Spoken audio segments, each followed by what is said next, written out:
Welcome to the Stellar Vault. Say hi in the comments to awaken the archive. Then like, subscribe, and let the tale begin. I'm telling you, that DEATHWORLD is dangerous. The voice cut through the noise of the bar. Patrons stopped mid-sentence, mugs half raised, dice frozen on the table. The one who had shouted slammed a clawed hand down hard enough to rattle the glasses. He was Cathar, a mercenary from the Vedras fringes. Heavy frame, scales dulled from years of service, scars running across both arms. One horn was split down the middle, an old wound that never healed clean. His kind didn't scare easily. That made the sudden silence sharper. The bar had seen plenty of boasts before. It clung to the side of Outpost Dresna, a smuggler's pit cut into the rock of a nameless asteroid. Laws here were thin. Deals came first, drinks came second, everything else came last. Pirates, deserters, traitors, they all ended up in this room sooner or later. The air stank of old smoke and cheap filters. Flickering hollow screens over the counter spat news feeds from half a dozen systems, though nobody trusted them. At the far end, behind a scarred wooden counter, the barman wiped down a glass with an old rag. His broad, heavy-jawed face looked rough even by outer rim standards. Skin tinted a dull green-gray that caught the light poorly. Small tusks jutted from his lower lip, making his expression hard to read. His eyes flicked toward the commotion, then back to the glass, like it was nothing new. Cathar's claws drummed on the table. "You think I'm lying? You think I don't know a DEATHWORLD when I see one?" A high-voiced avian patron, feathers ruffled with mock amusement, clicked his beak. "There are hundreds of DEATHWORLDs, Merc. All dangerous. You exaggerate." "No," Cathar snarled. "Not like this one." This one is worse. It isn't just the storms, or the gravity, or the predators. It's the way the natives live with it. Tame it. Twist it into sport. The room stirred at that. A pair of drunken miners leaned closer, one whispering. A trader froze with his cards fanned halfway in a losing hand. Dangerous worlds were one thing. Civilizations that thrived on them. Those were rarer and more unsettling. The barman placed the polished glass neatly on the shelf. His voice was low and rough, the kind that rumbled more than it spoke. "What did you see?" Cathar's eyes narrowed. He hadn't expected the Shrek-looking barman behind the counter to care, but something in his tone urged him on. "I saw their beasts," Cathar said. "Creatures 3 times my size, with teeth like monofilament blades. And they weren't running from them. Number. They herded them, caged them, and marched them into an arena." Murmurs swept the room. "An arena?" asked a reptilian smuggler. "For execution? For sport?" Cathar's voice cracked with remembered disbelief. "They call it the circus." The word hung in the air like a curse. "They had the beasts trained," Cathar went on. "Paraded them in front of crowds that screamed with delight, as if watching monsters was entertainment. They forced the creatures to leap through fire, to balance on narrow ledges, to dance on command, and the people laughed. Children clapped, as if the DEATHWORLD itself had become their puppet. The avian scoffed. "Impossible. No predator can be trained to that degree. Not without chemical suppression or implants." Cathar slammed his mug down, froth spilling. "I saw it with my own eyes." A striped beast, orange and black, with claws that could gut an armored trooper, and it leapt through rings of fire because one of the natives cracked a whip. The table erupted in gasps and disbelief. Some laughed nervously, others muttered about ancient legends. The barman leaned forward slightly, resting his elbows on the counter. "And the people weren't afraid?" Cathar shook his head, eyes wide. "No. That's what chilled me. They cheered. They fed the beasts with their own hands, as if daring them to strike, and the beasts obeyed. He lowered his voice. Tell me that isn't the mark of a cursed world. The bar went quiet. Even the dice players set their cubes aside. For a moment, all anyone could hear was the low hum of the ventilation fans and the distant clang of dock workers unloading freight. Then laughter broke the spell. Sharp, barking, from a scarred raider nursing a half-empty bottle. "A circus!" he jeered. "Your death world is a carnival. Next you'll tell us their seas boil with wine and their skies rain fire flowers." Others chuckled, emboldened. The tension eased, but not entirely. Cather sat rigid, shoulders tight, glaring at the laughter as if daring anyone to call him a liar again. The barman straightened, wiping his hands on the rag. His expression was unreadable, half-shadowed in the dim light. "Funny thing about stories," he said mildly. "They spread for a reason." And then he fell silent again, as though he'd never spoken at all. Cather drained his mug in one furious swallow and shoved away from the table. "Believe me or don't," he growled, "but when your fleets stumble across that death world, you'll remember my words." He stalked out, boots echoing against the metal floor. The doors hissed shut behind him, leaving the bar in uneasy quiet. The avian clicked his beak again, softer this time. "A circus," he murmured, as if testing the alien syllables. "An arena of beasts." Around him, whispers spread like smoke. Was it true? Was there really a world where predators were trained like pets, where death-worlders laughed in the face of death? The silence Cathar left behind lingered like smoke. His boots had barely cleared the threshold before the bar found its voice again.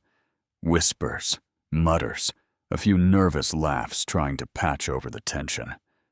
Then a thin, staccato clicking cut through the noise. Vrixka sat hunched over his glass, forearms folded awkwardly, antenna twitching.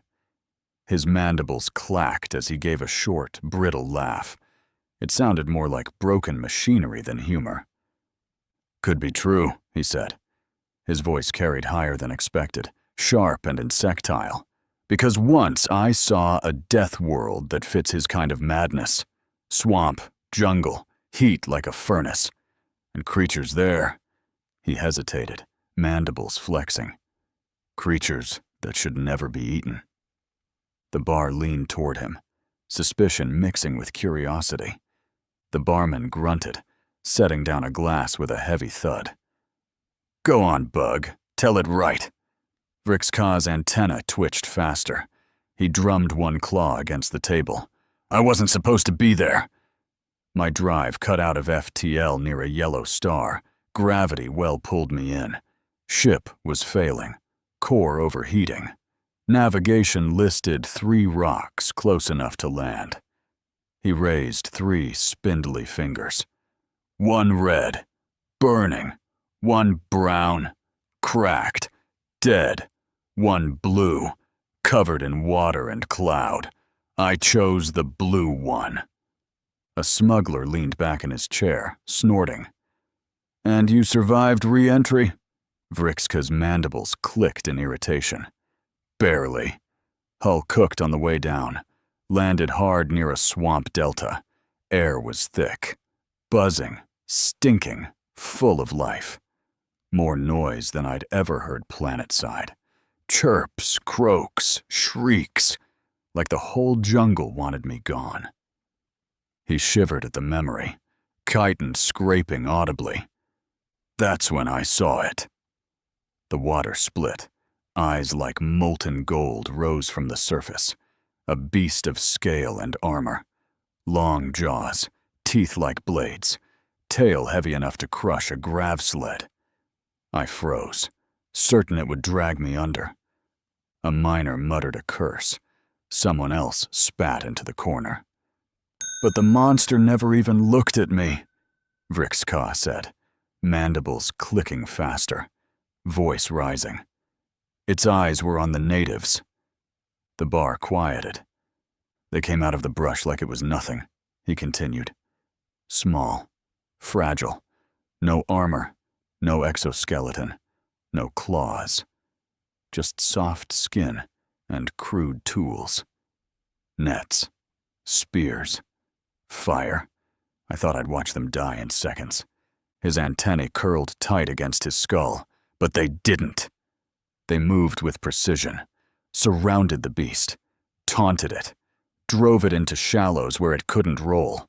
Then the net came down, fire to the eyes, spears to the throat. The monster thrashed, tail flattening trees, but it went down. They dragged it out with ropes, like a prize catch. Gasps spread through the bar. The avian patron who had mocked Kethar earlier leaned forward, feathers flaring. They killed it? That thing? Vrixka's eyes widened, his mandibles clacking. Killed it? Number. Worse. They butchered it, peeled the hide, carved the meat into slabs, set up great bowls of iron filled with oil, heated them until the air shimmered. And then, his voice cracked, they dropped the flesh in. The smell was thick, choking.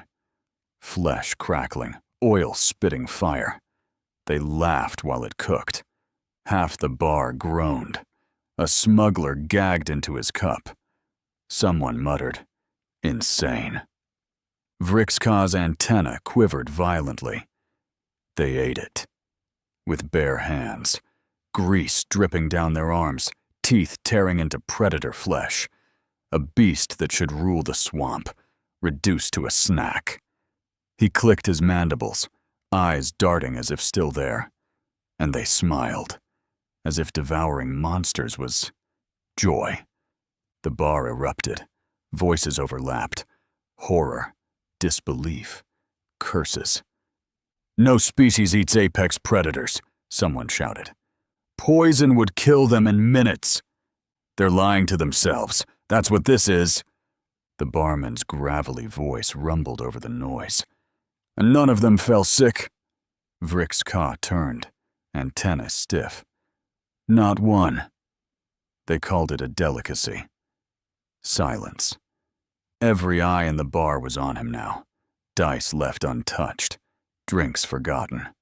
The idea of soft-skinned natives tearing apart swamp kings with nets, cooking their flesh, and laughing over the meal hung in the air like smoke. A pirate finally broke the silence, voice low. "A people who eat the beasts of their own death world." He shook his head slowly. "What kind of monsters are they?" At the counter, the Shrek-looking barman poured a measure of clear liquor. His tusked mouth twitched upward as he set the glass down, but he said nothing more. The whispers spread again, slower this time. Heavier. The bar seemed smaller, darker, and every patron who heard Vrixka's tale carried the same question now. If this was only a snack, what else did the Death Worlders eat? A sharp bark of laughter broke the tension. Heavy boots scraped against the deck as a massive figure shoved his chair back and stood. "This is nothing," the new voice growled. "You think eating swamp beasts is madness? I'll tell you about a death world where the sky itself hunts you, where storms tear cities apart, and the people build them again like it's some sort of ritual." The bar turned. The being that spoke was no common spacer. He was a freighter captain, scarred from burns and shrapnel, with a thick mane of silvered hair tied back in a knot. One eye was milky from an old plasma injury, the other sharp and burning. His shoulders filled the space between tables as he leaned forward, knuckles pressed against scarred wood. "For those who don't know me, name's Growl Tor," he said. "And I've flown through storms on 100 worlds. Dust storms that strip paint from hulls, acid rain that pits ferrocrete, wind shears that snap frigates like twigs. But this death world, it's worse. And the worst part? His scarred lip curled. The natives live in it, laugh in it, treat it like sport. The bar hushed. Even Vrixka's antennae stilled.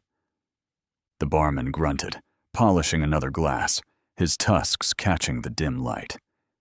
"Go on, Captain. Let's hear it." Graltor took a long swallow from his mug, then slammed it down. My freighter dropped out of FTL on the edge of the system. Yellow star, bright. One moon on the world I approached. Atmosphere looked breathable. But the storms, he shook his head. The storms covered whole continents. Great whirls of cloud, reaching from the surface to the stratosphere, each one bigger than a fleet engagement. Lightning strikes by the hundreds every minute, the kind of system Nav AI warns you to avoid. He dragged a scarred finger across the tabletop, leaving a faint squeal. But I had no choice. Cargo hold was failing. Reactor bleeding heat. Either I landed or I burned. The crowd leaned in. We came down through the cloud bands. Black sky, rain hitting like flak rounds. The air itself tried to crush us. Winds hammering the hull, throwing us sideways. I lost one engine to a direct strike. He paused, staring into the middle distance. Bright as a sun. White fire crawling across the plating, every system sparking. My navigator screamed until her lungs gave out. I thought we'd die right there. A few patrons muttered prayers under their breath, but we didn't. Graltor's jaw clenched. We broke through, and that's when I saw them, the natives. His good eye narrowed, voice dropping lower. Walking in it. In the storm, no suits. No armor, just thin fabric covering their bodies. Rain pouring down in sheets, wind tearing branches out of the ground, and they strolled through it as if it was a summer drizzle. Someone gagged into their drink. Another shook his head in disbelief. They had devices, Graltor continued, waving a hand. Curved canopies held in one hand, blocking the water from their heads. Toys, not shields. They laughed when the wind ripped them away. Children splashed through floodwater that would drown a crew of my size. And when lightning struck a tower not 50 spans away, they pointed at the sky and cheered like it was fireworks. The bar erupted in curses, disbelief, shock. They should be extinct, an avian shrieked. No flesh survives that voltage, another snarled. Graltor slammed his hand down to silence them. I saw it. With this eye, whole settlements built on stilts, braced against water, walls designed to bend with the wind, roofs tied down with cables thicker than my arm. And when the storm flattened one of those homes, he paused, his scarred face hard. They didn't mourn. They rebuilt, same place, as if daring the sky to try again. The whispers turned uneasy, fearful. Graltor leaned closer, his breath heavy with alcohol. And do you know the worst part? They name the storms, give them titles. When one comes, they broadcast its name across their networks. They gather supplies, throw feasts, hold gatherings. It isn't a terror to them. It's a festival. The bar went still. Vrixka's mandibles clicked nervously. A festival? Graltor nodded grimly. A yearly ritual. They watch the skies tear themselves apart and call it tradition.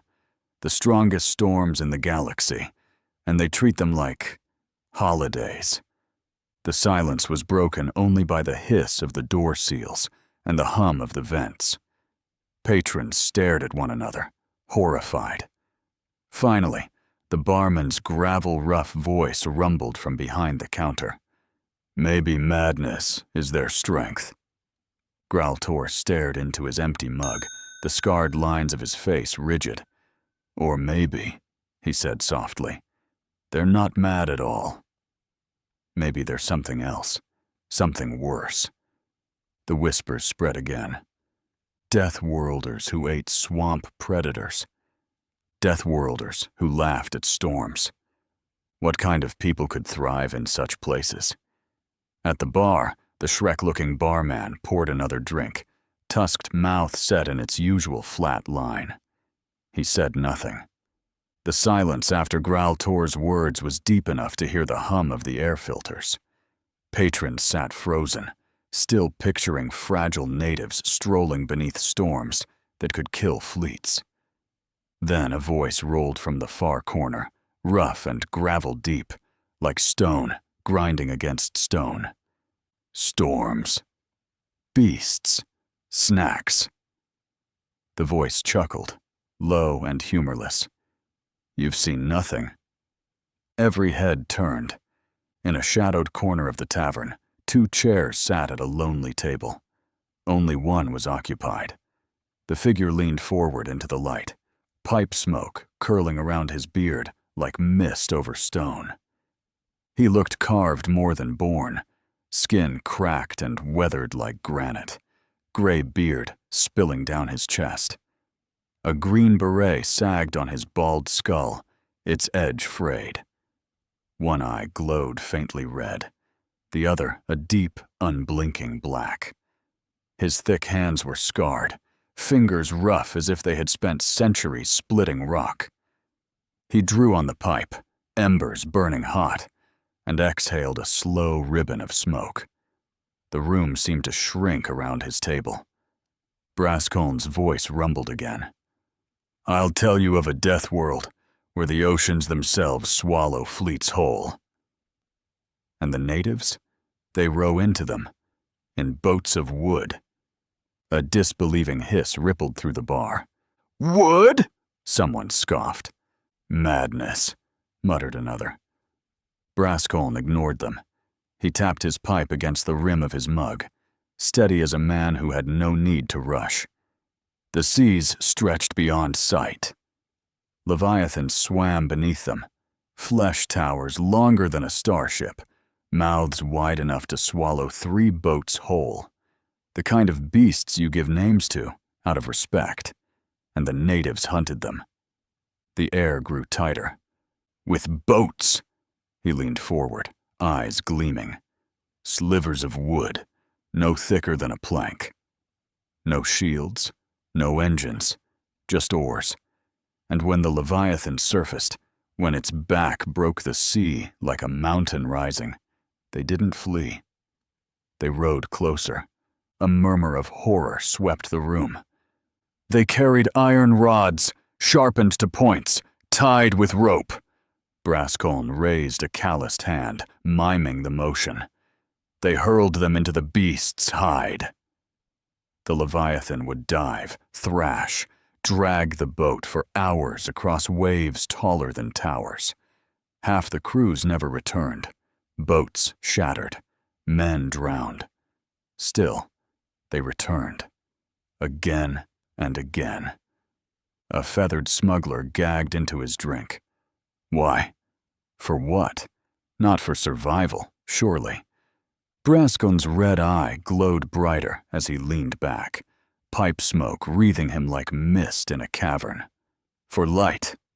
The word fell heavy. They cut into the Leviathan's flesh for the oil hidden deep inside. Oil they burned in lamps. They risked death, madness, drowning, for light in the dark. The bar went utterly still. They faced monsters of the deep sea with nothing but rope and iron, Brascoln said, and they did it not once, not twice, but for generations. Entire cultures built on the blood of Leviathans, entire economies. Death wasn't a deterrent, it was an expense. The avian patron's feathers quivered, voice thin. They hunted gods for oil? Brascoln's beard twitched around the stem of his pipe. Gods, monsters, Kings of the sea, call them what you like. The natives rode after them anyway, and they sang as they did it. The silence stretched. Even the dice tables had forgotten their games. Finally, the barman's gravelly voice rolled from behind the counter. And they say DEATHWORLDers don't know persistence. Brascoln exhaled smoke, the glow of his pipe fading. Persistence, he echoed softly. Or obsession. Makes no difference when the sea runs red. The bar sat in silence, the image burning in every mind. Fragile boats chasing leviathans across endless seas. Rope straining, iron biting, men singing into the storm. And the DEATHWORLDers, smiling all the while. The bar was still quiet, heavy with smoke and the tang of salt after Brascoln's tale of leviathans. Then another voice spoke, not gravel, not thunder, thin, precise. You speak of seas and storms as though they are the limits of madness. You are mistaken. Heads turned, surprised. In the corner sat a figure who did not belong. Tall, slim, his skin faintly translucent, veins showing beneath like pale threads. His features were sharp, delicate, his eyes too large, pupils drawn tight in the dim light. A scholar by bearing, not a fighter. He looked as if the air in the room might bruise him. A simple satchel rested by his side, heavy with bound texts. Before him sat a clear glass of water, untouched. His long fingers traced the rim as though reluctant to drink. Selkor of the Fireni did not frequent places like this. His kind avoided noise, smoke, and rowdy company. But he had delivered a rare manuscript to a buyer in outpost Dresna, and, with hours until the next ship, he had drifted in for a moment's pause. Now the whole bar waited on his words. Selkor adjusted his seat, joints bending with fragile grace. His voice was soft but carried, each word placed like a scalpel. I was part of a survey. Unwilling, but compelled.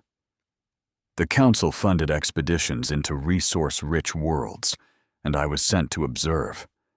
We were given coordinates, a blue world, rich in water and minerals. Our instruments showed it was simple, viable, perhaps even ideal. He drew a slow breath, translucent chest rising. We landed where the coordinates took us. The northern hemisphere. Ice. Endless white horizons, wind sharp enough to cut. My bones ached from the cold within hours, but the data promised resources. We stayed. The bar leaned in, silent. The first 3 months were daylight, Selkor said. Endless. The sun never left the sky. It circled us, low on the horizon, bleeding light through every hour. There was no night. No sleep. My crew broke first.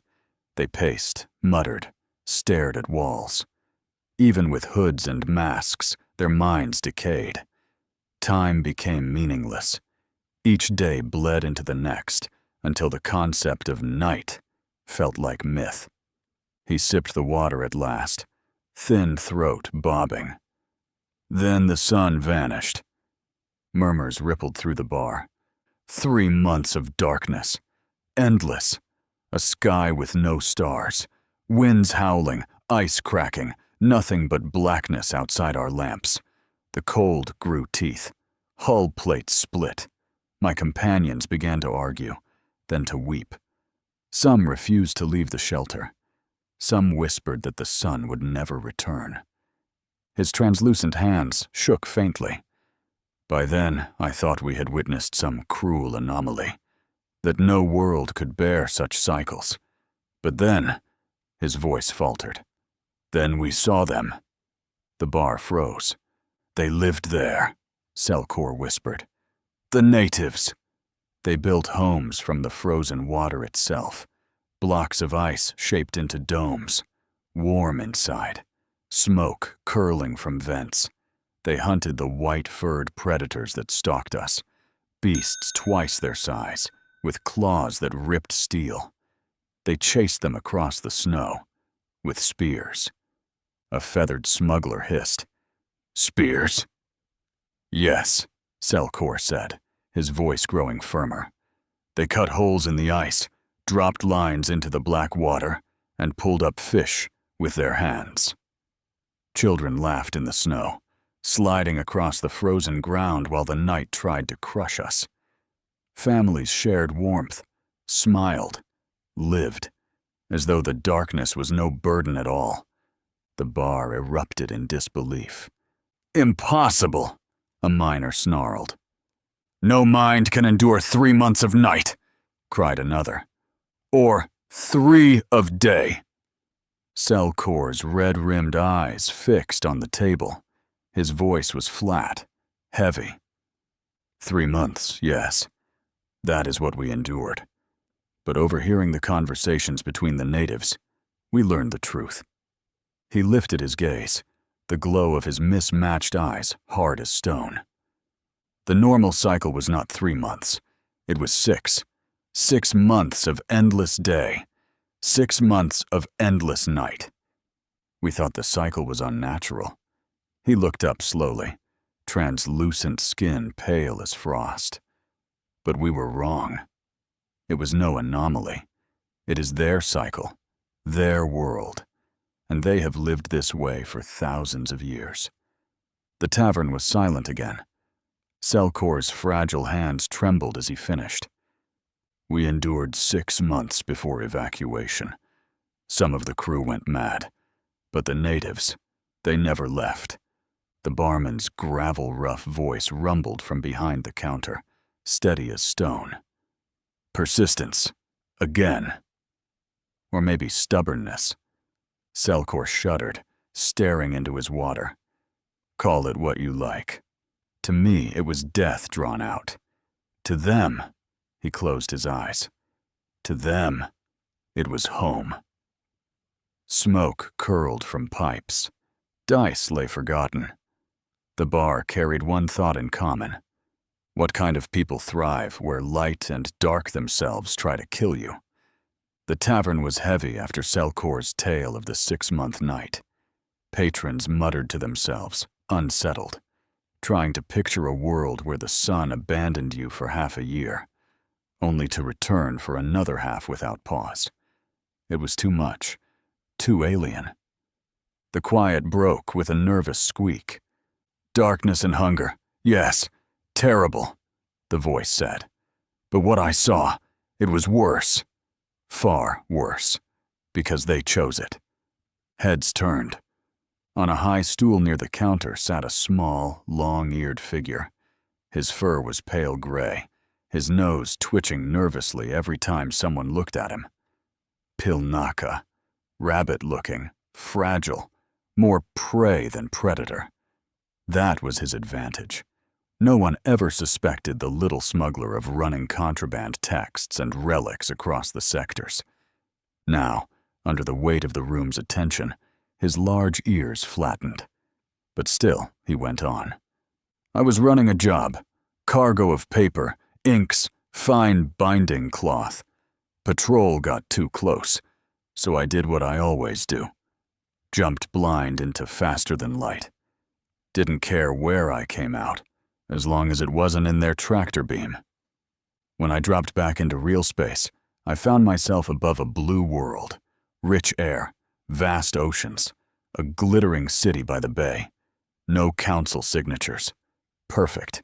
A place to hide until the hunt cooled. So I landed, thinking I'd vanish into the alleys.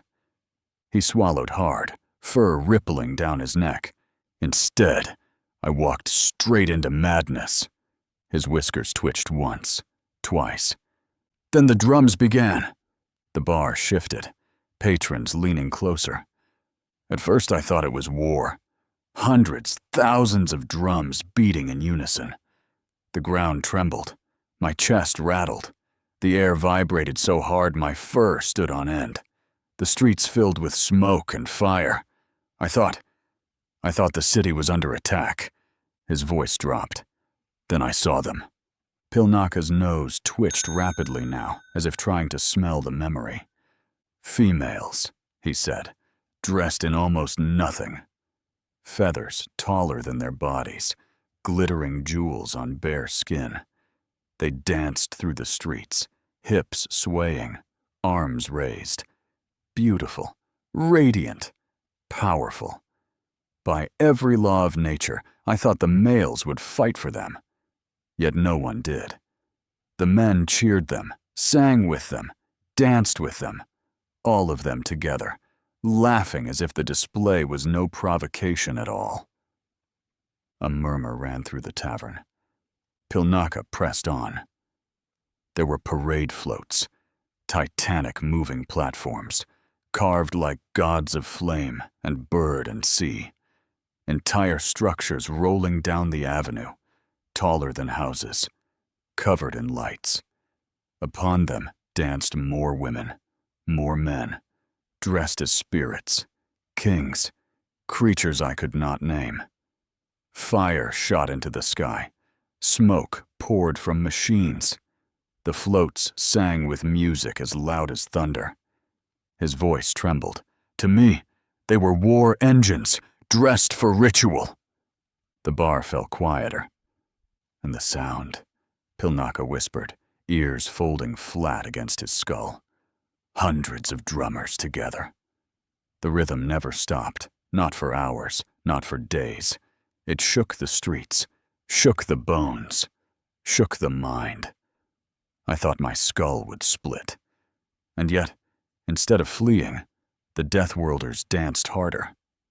He shuddered. Everywhere I looked, bodies, millions of them, shoulder to shoulder, no distance, no breath between them.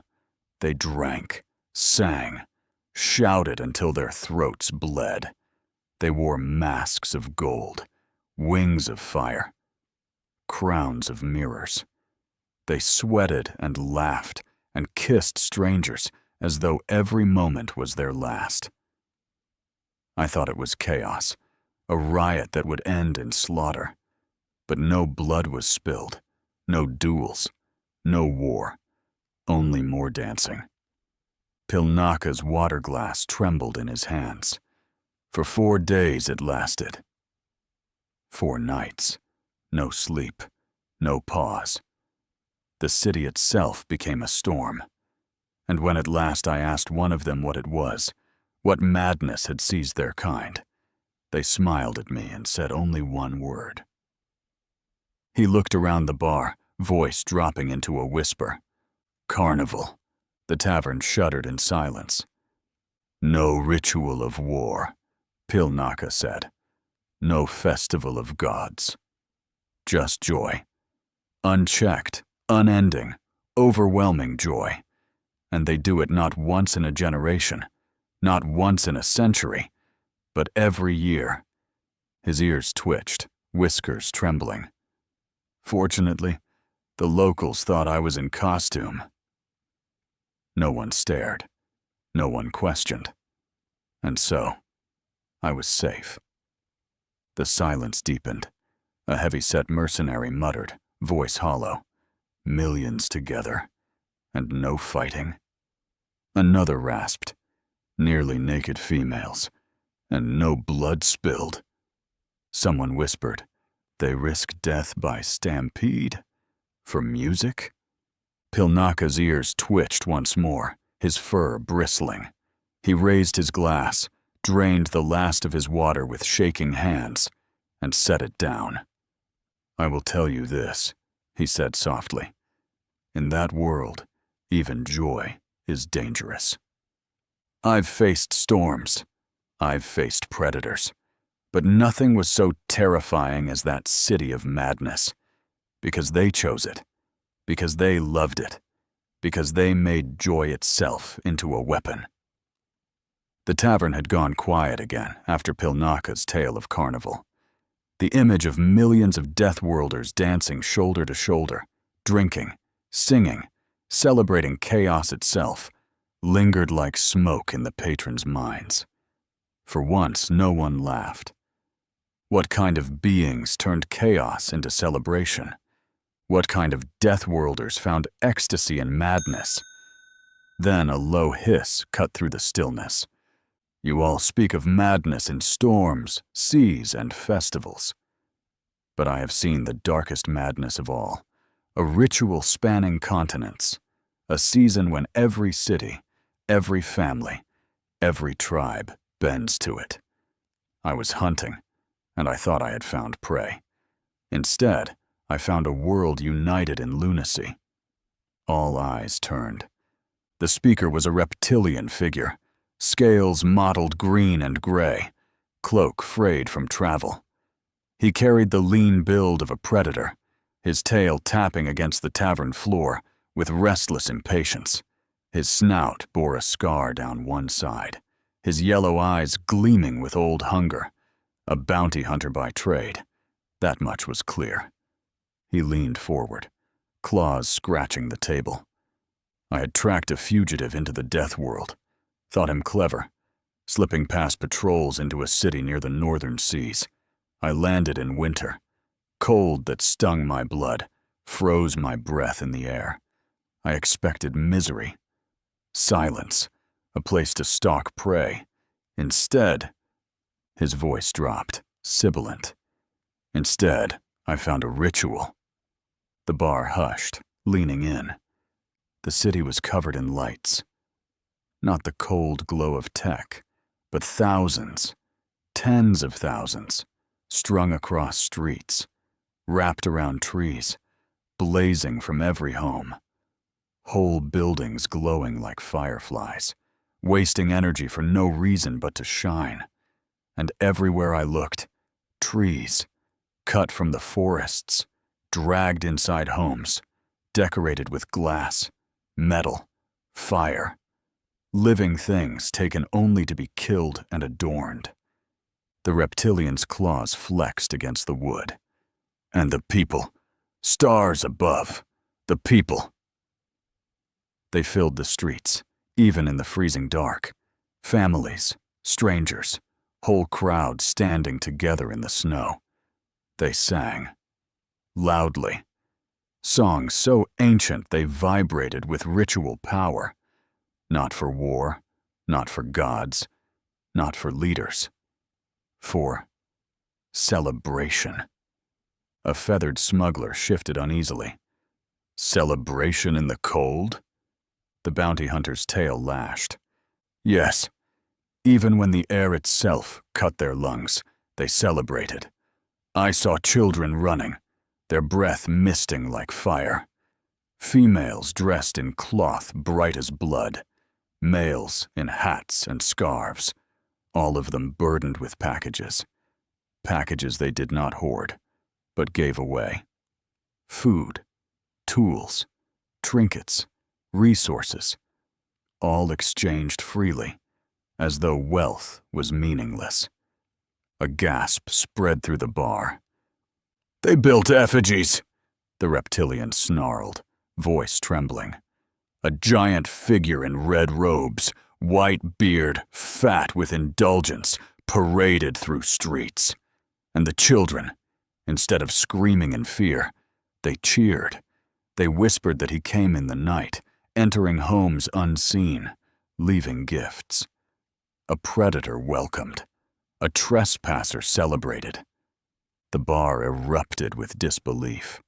No species allows strangers into their dens, one miner spat. They invite him? A mercenary barked. Into their homes, the reptilian hissed. Yes, and they teach their young to leave offerings, to wait for him, to trust him. He leaned closer, eyes burning. Everywhere, they feasted. Tables groaning with food, meat, sweets, drink. Families gathered from across continents, traveling through storms and ice, just to sit together, to share fire and flesh. They laughed as though the cold outside was not trying to kill them. They sang until their throats cracked. They burned lights against the endless night. The tavern was silent now, every patron trapped in the hunter's words. For 3 weeks I hunted my target, and every day the madness grew. More lights, more songs, more strangers exchanging wealth with no blood spilled, until the fugitive himself vanished into it, swallowed whole by the ritual. I could not follow. I could not kill. I could only watch. He sat back, tail curling tight around the leg of his chair. His yellow eyes narrowed, voice dropping to a whisper. They called it Christmas, and they smiled in the cold, like death itself was only a guest at their table. The silence was heavy, suffocating. At last, the barman's gravelly voice rolled from behind the counter. His tusks glinted faintly in the smoke as he spoke into his mug. "Sounds like on that world," he said. "Even winter is welcomed." The reptilian hunter stared down at his claws, but spoke no more. Around him, the bar whispered in dread. What kind of beings turned famine into feast, cold into song, and strangers into family? Only DEATHWORLDers. The tavern had gone quiet after the bounty hunter's tale. No one laughed. No one even touched their drinks. The image of millions of DEATHWORLDers cutting down trees, burning lights through endless winter, and smiling in the face of cold haunted every patron present. The silence shattered with the hiss of the tavern doors.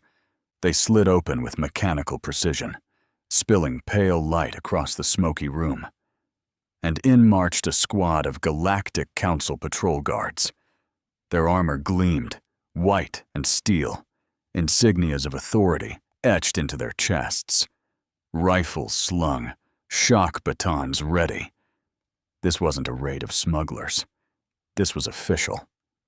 Conversations died instantly. Dice froze mid-roll. The only sound was the dull scrape of armored boots across the floor. The lead officer's voice cut the room. "Pilnaka of the Grey Ear Clan, you are under detainment by order of the council."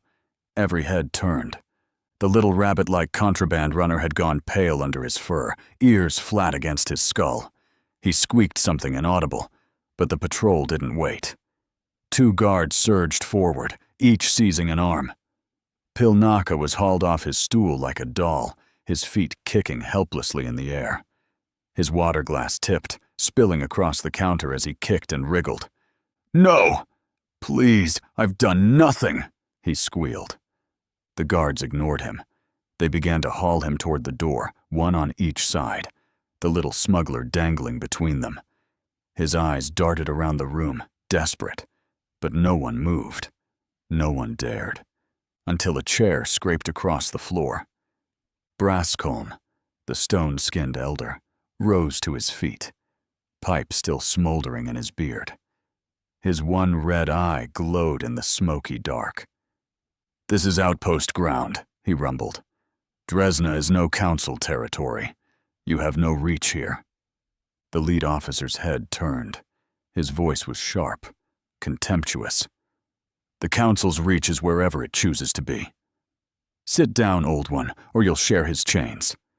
Brascolm's fists clenched. For a moment, it seemed he might charge anyway. But a stone-skinned fist against a squad of rifles was suicide, and he knew it. Slowly, reluctantly, he sank back into his chair. His pipe hissed in silence. The bar was thick with fear. No one spoke now. No one even breathed too loud. The only sound was Pilnaka's squeals as the guards dragged him closer to the door. And then a voice came from behind the counter. "Enough." It wasn't loud. It didn't have to be. The single word rolled across the tavern like a slow drumbeat. The guards froze. Pilnaka dangled between them, blinking. The barman had moved. Until now, he had been nothing more than part of the furniture. Big, green-skinned, tusked, wiping glasses with the same rag all night. But now, he straightened, and with a single flick of his wrist, the air shimmered around him. The disguise fell away. The Shrek-like mask dissolved in ripples of light, revealing something the tavern had never seen. Broad shoulders, skin not green, but pale. Hair dark, streaked with gray at the temples. Eyes sharp, steady, human. The air itself seemed to shift around him, as though the room suddenly remembered how small it was. The lead officer's mouth went dry. His voice faltered. "You..." The barman fixed him with a stare that radiated authority. Then, with deliberate calm, he reached beneath the counter and drew out a small, battered case. He snapped it open. Inside, a badge gleamed in the dim light. Not a trinket, not a counterfeit. Every officer in the room recognized it instantly. A council condecoration, the highest honor. Issued only once in living memory, a seal that carried not just respect, but law. Wherever its bearer stood, that ground was sanctuary. The barman's voice was low, even, but it cut through the silence like steel. "Where I stand," he said, "is sanctuary. By your own council's decree." The patrol squad went still. The guards holding Pilnaka exchanged a panicked glance. Then, as if their arms had been burned, they lowered him gently to the floor. The little contraband runner collapsed on shaky legs, ears trembling, eyes wide with disbelief. The lead officer swallowed, bile rising in his throat. He gave a sharp signal with his hand. "Release his chains." "Oh!" The squad obeyed immediately. No one in the bar moved as the guards turned, filed out in silence, and vanished into the night beyond the door. Only when the hiss of the doors faded did the patrons breathe again. Then, slowly, all eyes turned to the man behind the counter. Brascoln spoke first, his voice like grinding stone. "You're human," another patron whispered, half in awe, half in fear. Of course. Who else would confront the council patrol and win? The barman closed the case with a quiet snap, slid it back beneath the counter, and reached for another glass. Only then did he lift his gaze to the room. "You fools," he said. "All night you've spoken of storms and seas, of monsters, itais, festivals, rituals. You think they were different worlds, different races, different nightmares." He leaned forward, eyes gleaming with quiet pride. "They're all the same. Every tale you told came from one place, and it has a name." The tavern was silent. Not a mug lifted, not a whisper spoken. Every ear strained for the word they all feared to hear. The barman continued. "It's Earth, and I should know, because I was born there." The silence that followed was not disbelief. It was terror. Patrons stared at him with wide eyes, every story of the night replaying in their minds. The beasts, the storms, the oceans, the ice, the madness of carnival, the ritual of Christmas. All the threads tied together into one realization. Humanity was not myth. Humanity was here. The silence stretched. Then a sound broke it, a nervous cough. Pilnaka, still trembling, still pale, scrambled onto a stool. He looked at the barman, then at the rest of the patrons. His whiskers twitched, ears flat, but his voice rose anyway. "Around!" he squeaked. "On me!" For the human." For a moment, no one moved.